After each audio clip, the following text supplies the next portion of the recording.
The Hound of the Baskervilles. Chapter 30. Fixing the nets. Sir Henry was more pleased than surprised to see Sherlock Holmes, for he had for some days been expecting that recent events would bring him down from London. He did raise his eyebrows, however, when he found that my friend had neither any luggage nor any explanations for its absence. Between us we soon supplied his wants, and then, over a belated supper, we explained to the baronet as much of our experience as it seemed desirable that he should know. But first I had the unpleasant duty of breaking the news to Barrymore and his wife. To him it may have been an unmitigated relief, but she wept bitterly in her apron. To all the world he was the man of violence, half animal and half demon, but to her he always remained the little wilful boy of her own girlhood, the child who had clung to her hand. Evil indeed is the man who has not one woman to mourn him.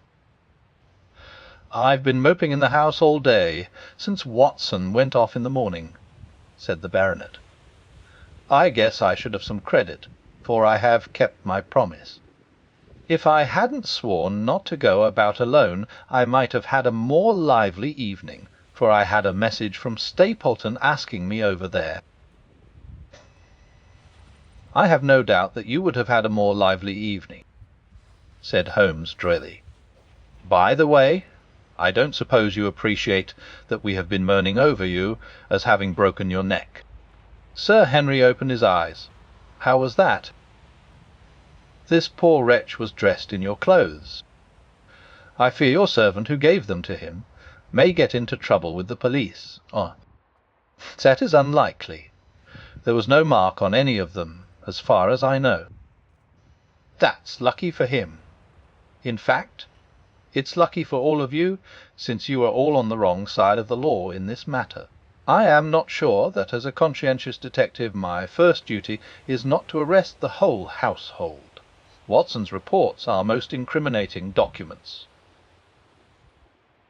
"But how about the case?" asked the baronet. "Have you made anything out of the tangle? I don't know that Watson and I are much the wiser since we came down. I think that I shall be in a position to make the situation rather more clear to you before long. It has been an exceedingly difficult and most complicated business. There are several points upon which we still want light, but it is coming all the same. We've had one experience, as Watson has no doubt told you. We heard the hound on the moor, so I can swear that it is not all empty superstition. I had something to do with dogs when I was out west, and I know one when I hear one. If you can muzzle that one and put him on a chain, I'll be ready to swear you are the greatest detective of all time. I think I will muzzle him and chain him all right, if you will give me your help. Whatever you tell me to do I will do." "Very good, and I will ask you also to do it blindly, without always asking the reason." "Just as you like. If you will do this, I think the chances are that our little problem will soon be solved. I have no doubt." He stopped suddenly and stared fixedly up over my head into the air. The lamp beat upon his face, and so intent was it, and so still, that it might have been that of a clear-cut classical statue, a personification of alertness and expectation.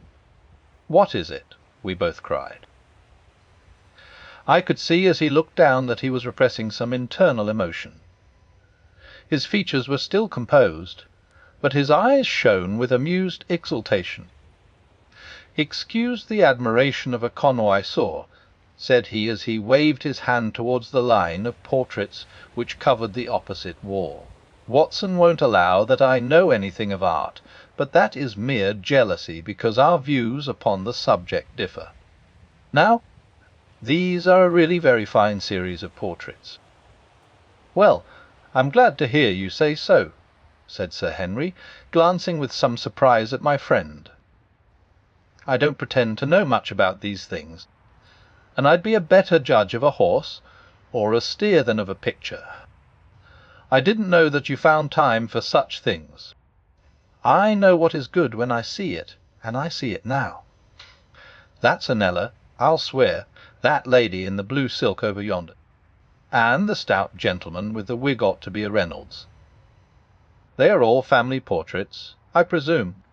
Every one. Do you know the names? Barrymore has been coaching me in them, and I think I can say my lessons fairly well. Fu is the gentleman with the telescope. That is Rear Admiral Baskerville, who served under Rodney in the West Indies. The man with the blue coat and the roll of paper is Sir William Baskerville, who was chairman of committees of the House of Commons under Pitt. And this cavalier opposite to me, the one with the black velvet and the lace.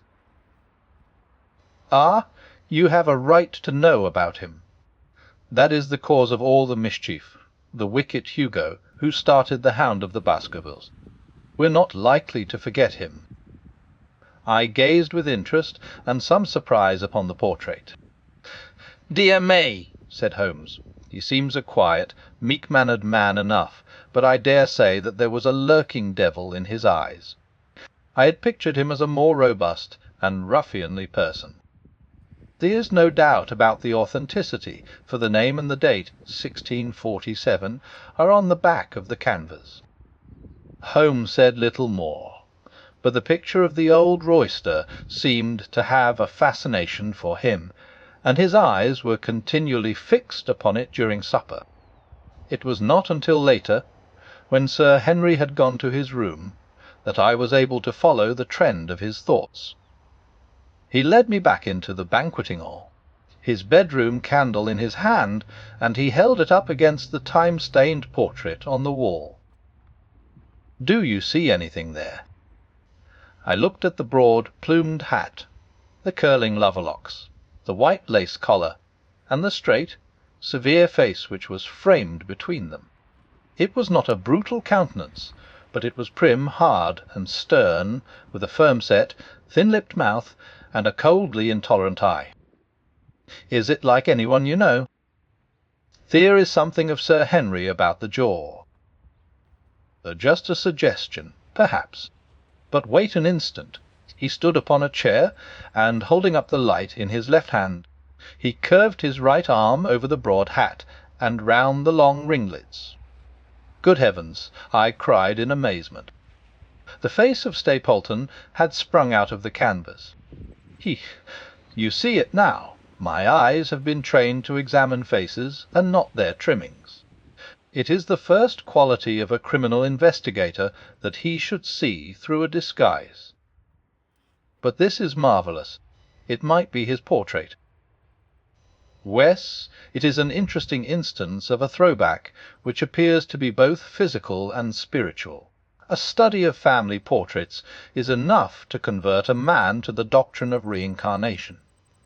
The fellow is a Baskerville, that is evident, with designs upon the succession. Exactly. This chance of the picture has supplied us with one of our most obvious missing links. We have him, Watson, we have him, and I dare swear that before tomorrow night he will be fluttering in our net as helpless as one of his own butterflies. A pin, a cork, and a card, and we add him to the Baker Street collection. He burst into one of his rare fits of laughter as he turned away from the picture. I have not heard him laugh often, and it has always boded ill to somebody. I was up betimes in the morning, but Holmes was afoot earlier still, for I saw him as I dressed, coming up the drive. "Wes, we should have a full day to-day," he remarked, and he rubbed his hands with the joy of action. "The nets are all in place, and the drag is about to begin. We'll know before the day is out whether we have caught our big, lean-jawed pike, or whether he has got through the meshes. Have you been on the moor already?" "I have sent a report from Grimpen to Princey Town as to the death of Selden. I think I can promise that none of you will be troubled in the matter. And I have also communicated with my faithful Cartwright, who would certainly have pined away at the door of my hut, as a dog does at his master's grave, if I had not set his mind at rest about my safety. What is the next move? To see Sir Henry. Ah, here he is. Good morning, Holmes, said the baronet. You look like a general who is planning a battle with his chief of the staff.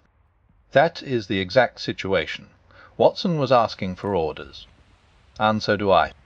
Very good. You are engaged, as I understand, to dine with our friends the Stapletons tonight. I hope that you will come also.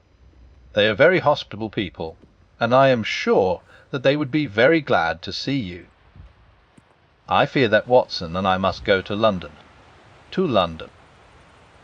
Wes, I think that we should be more useful there at the present juncture. The baronet's face perceptibly lengthened. I hoped that you were going to see me through this business. The Hall and the moor are not very pleasant places when one is alone. My dear fellow, you must trust me implicitly, and do exactly what I tell you. You can tell your friends that we should have been happy to have come with you, but that urgent business required us to be in town. We hope very soon to return to Devonshire. Will you remember to give them that message, if you insist upon it? There is no alternative, I assure you. I saw by the baronet's clouded brow that he was deeply hurt by what he regarded as our desertion. When do you desire to go? He asked coldly. And immediately after breakfast. We will drive into Coombe Tracey, but Watson will leave his things as a pledge that he will come back to you. Watson, you will send a note to Stapleton to tell him that you regret that you cannot come.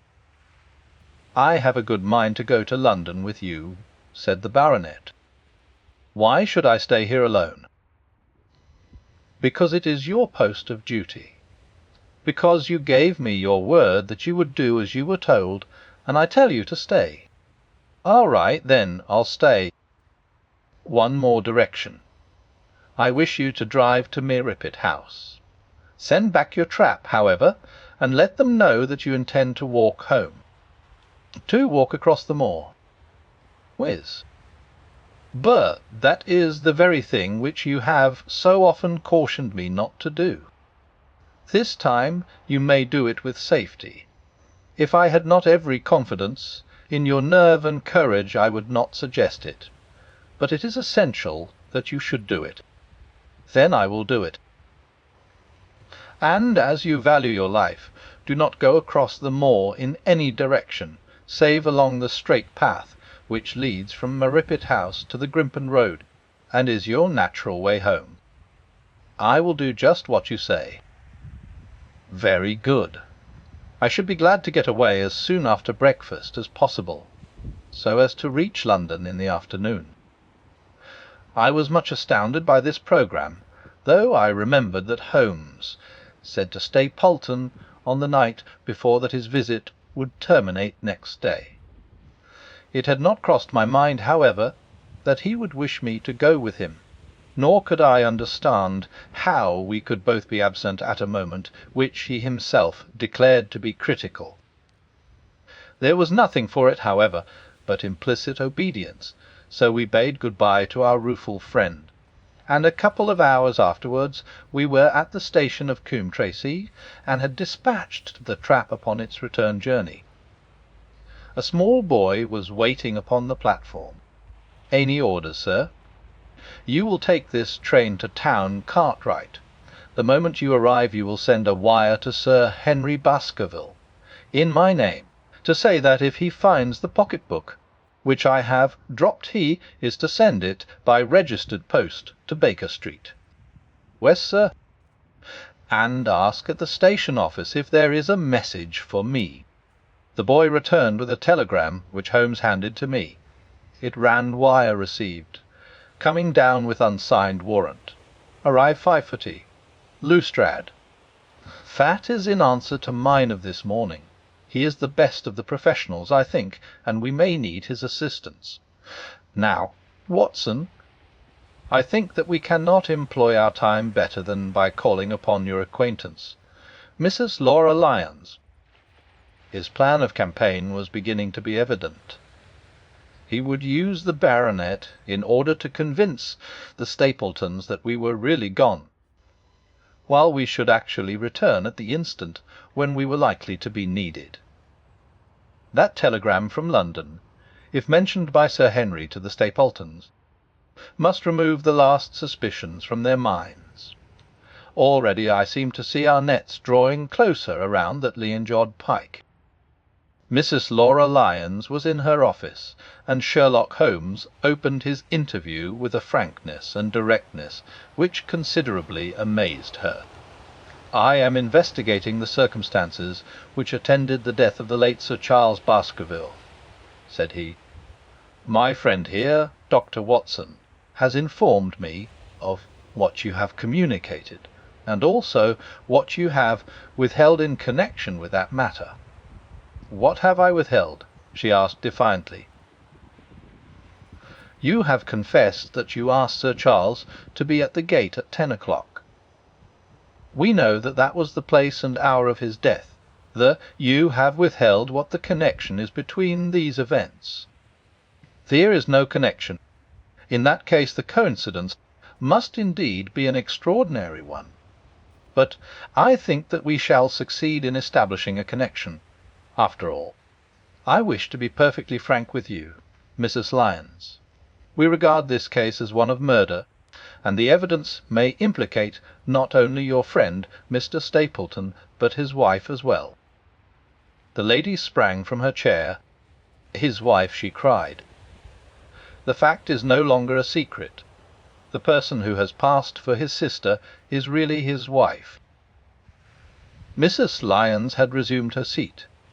Her hands were grasping the arms of her chair, and I saw that the pink nails had turned white with the pressure of her grip. "His wife," she said again. "His wife. He is not a married man." Sherlock Holmes shrugged his shoulders. "Prove it to me. Prove it to me. And if you can do so—" The fierce flash of her eyes said more than any words. "I have come prepared to do so," said Holmes, drawing several papers from his pocket. "Here is a photograph of the couple taken in York 4 years ago. It is endorsed Mr. and Mrs. Vandeleur, but you will have no difficulty in recognizing him, and her also, if you know her by sight.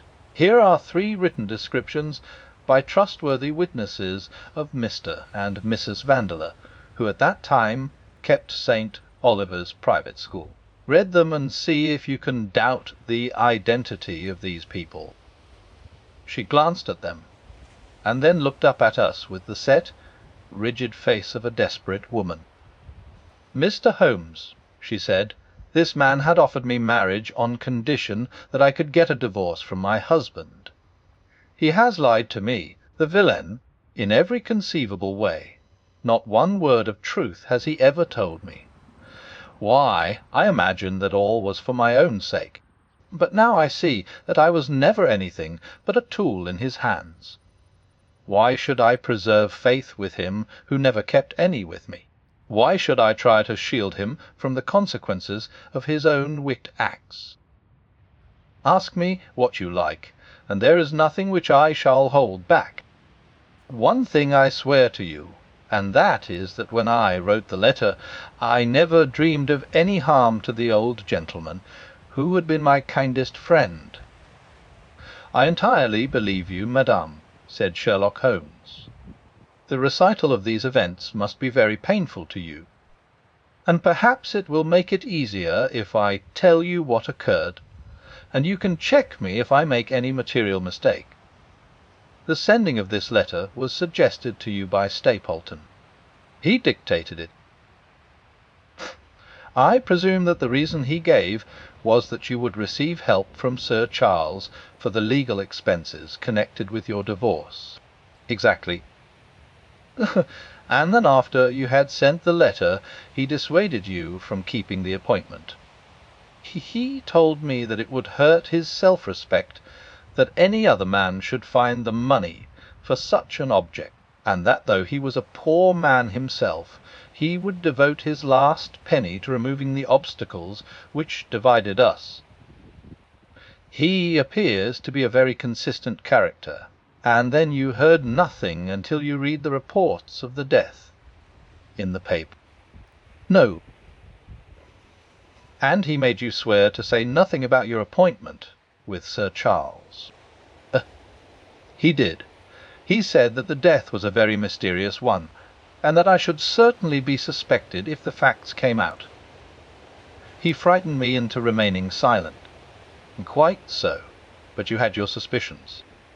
She hesitated and looked down. I knew him, she said, but if he had kept faith with me, I should always have done so with him. I think that on the whole you have had a fortunate escape, said Sherlock Holmes. You have had him in your power, and he knew it, and yet you are alive. You have been walking for some months very near to the edge of a precipice. We must wish you good morning now, Mrs. Lyons, and it is probable that you will very shortly hear from us again. The old case becomes rounded off, and difficulty after difficulty thins away in front of us, said Holmes, as we stood waiting for the arrival of the express from town. I shall soon be in the position of being able to put into a single connected narrative one of the most singular and sensational crimes of modern times. Students of criminology will remember the analogous incidents in Godno, in Little Russia, in the year '66, and of course there are the Anderson murders in North Carolina. But this case possesses some features which are entirely its own. Even now we have no clear case against this very wily man, but I shall be very much surprised if it is not clear enough before we go to bed this night. The London express came roaring into the station, and a small, wary bulldog of a man had sprung from a first-class carriage. We all three shook hands, and I saw at once from the reverential way in which Lestrade gazed at my companion that he had learned a good deal since the days when they had first worked together.